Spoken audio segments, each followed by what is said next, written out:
आखिर क्यों एक बाप नहीं पहचान पा रहा था अपनी ही बेटी को? क्या रोहित को हो गया है आर्यन पर शक? और ऐसी क्या मजबूरी थी कि सनी को करना पड़ा रिया से कंपटीशन? और क्या होगा जब रिया को लाइव स्ट्रीम पर देखेगा रोहित?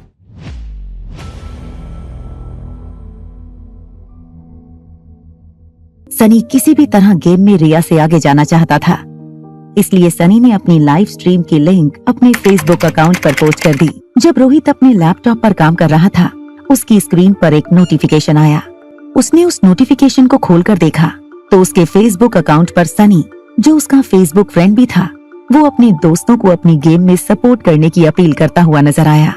रोहित को सनी की ये बात बिल्कुल पसंद नहीं थी कि वो अपनी गेमिंग की आदत को इस तरह पब्लिकली अनाउंस करे। रोहित ने सोच लिया था कि आज वो सनी को उसकी लाइव स्ट्रीम पर जाकर ऐसा सबक सिखाएगा कि गेमिंग का भूत उसके सर से हमेशा के लिए उतर जाएगा। रोहित ने लिंक पर क्लिक किया। जैसे ही लिंक ओपन हुई, रोहित की लैपटॉप स्क्रीन पर सनी और रिया की गेम स्ट्रीम होने लगी। मैंने कहा था ना, मुझे बस गेम पर थोड़ा सा वक्त गुजारना होता है, उसकी बात चाहे सामने कोई भी हो, जीत पक्का मेरी होगी। लैपटॉप से आती हुई आवाज सुनकर रोहित हैरान हो गया।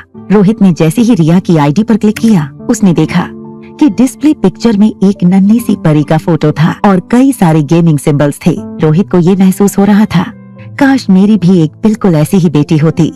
ये सोचते हुए रोहित ने अचानक सनी के लिए खरीदे हुए सारे टोकन रिया को दे दिए। देखो फैन नानू, मुझे और किसी ने भी बहुत सारे टोकन भेजे हैं। I am getting famous I think. कौन है ये जिसे कोई काम नहीं और बच्चों की गेम्स खेलकर अपना टाइम पास कर रहा है?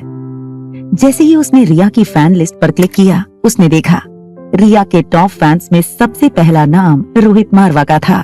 भैया, डैड, ये मेरा मतलब है फैन डैडी। आज मुझे मेरी गेमिंग फैमिली के 2 लोग मिल गए, fan Nanu and fan daddy. Rohit ने अपने कान से ईयरफोन्स निकाले और सामने बैठे आर्यन को गौर से देखा। आर्यन को रोहित जिस तरह देख रहा था, आर्यन को लगा रोहित उस पर शक कर रहा है कि वो सचमुच में पढ़ाई कर रहा है या नहीं। I am really doing my homework. Aryan, तुम मुझे कैसे बुलाते हो? डैडी। रोहित को आर्यन के मुंह से डैडी सुनना पसंद तो था, मगर रिया जिस अंदाज में उसे बुलाती थी, उसकी बात कुछ और थी। रोहित को कहीं न कहीं एक बेटी की कमी महसूस हो रही थी। क्या बात है डैडी, आपकी तबीयत तो ठीक है ना? Yes, I am absolutely fine. चलो, इट्स लंच टाइम नाउ। बाहर चलकर खाएं। How about some pasta? Rohit ने कभी भी आर्यन को बाहर का खाना खाने की परमिशन नहीं दी थी, फिर आज अचानक रोहित को क्या हो गया था? ये सोचकर आर्यन बहुत कंफ्यूज हो गया था। उसी वक्त रोहित ने सनी को फोन लगाकर कहा, जल्दी से हमारी दिल्ली एयरपोर्ट के पास वाली होटल पैराडाइज इंटरनेशनल में आ जाओ, आज हम लंच वहीं करेंगे। रोहित की आवाज ने अंदर ही अंदर सनी को इस बात का गिल्ट भी खाया जा रहा था कि उसने अपने भाई से इतनी बड़ी बात छुपाई कि रिया उसकी बेटी थी। आज तो बेटा गए, तुम्हारे जिस भाई ने तुम्हें सगे भाई से भी ज्यादा प्यार दिया, उसी को धोखा दिया है तुमने। इतनी बड़ी बात छुपाई तुमने। जब तक सनी कोई तरकीब सोचता, सनी के ड्राइवर का फोन आ गया कि वो गाड़ी में सनी के लिए नीचे वेट कर रहा था। दिल्ली की होटल पैराडाइज इंटरनेशनल में वीवीआईपी रूम में रोहित और आर्यन सनी का इंतजार कर रहे थे। डैडी, मुझे बहुत भूख लगी है, क्या हम अभी खाना मंगवा लें? क्या तुम आज पास्ता खाना चाहोगे? Yes, 1 with white sauce and 1 with red sauce. Daddy, सचमुच आपकी तबीयत ठीक तो है ना? I am fine. वो मुझे लगा कि काफी दिनों से तुमने कोई इंटरेस्टिंग खाना नहीं खाया, इसलिए मैंने सोचा कि आज मैं, तुम और सनी एक साथ लंच करें। थोड़ी देर बाद रोहित और आर्यन की टेबल पर एग्जॉटिक वेजिटेबल्स और चीज से लोडेड पास्ता रखा गया। तभी दरवाजे से हंसता हुआ सनी अंदर आया। सनी हड़बड़ाहट में टेबल पर बैठा।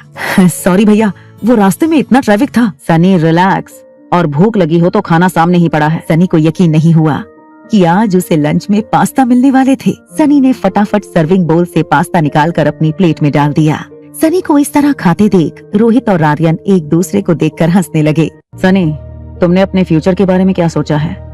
क्या जिंदगी भर तुम गेम ही खेलते रहोगे? मैं एक प्रोफेशनल गेमर बनना चाहता हूँ, मगर एक गेमिंग प्लेटफॉर्म खड़ा करने के लिए मुझे कुछ इन्वेस्टमेंट की जरूरत थी, उसी की वेट कर रहा हूँ।